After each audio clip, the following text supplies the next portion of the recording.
over the next several videos, we're going to take a look at gathering materials for our website. Now, what sort of materials could we possibly want to gather? Well, actually, this has a lot to do with some of the things we talked about in the very beginning of this tutorial, where we were talking about the resources you'll need. So we're going to be gathering those resources, things like our color palette.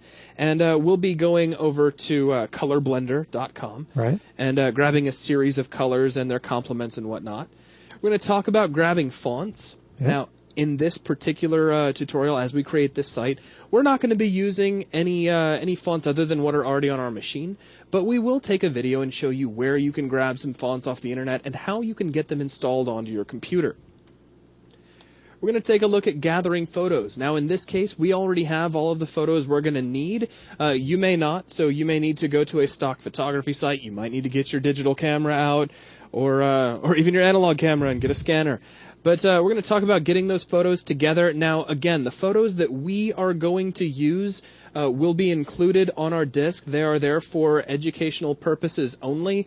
They are not there for any sort of redistribution, including you posting them on a site of your own. You have no rights to them whatsoever. Just keep that in mind. They're just there for you to follow along if you want to. If I were you, I'd go get some different photos.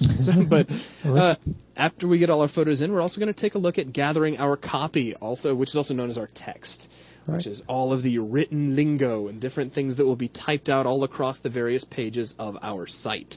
So a lot of interesting stuff coming up, and we're going to break this up into several videos so that you can watch whichever one you are most interested in first, or if you miss a step, you don't have to rewind through a lot of video. So I think that's going to wrap it up for this little introduction. Thanks a lot.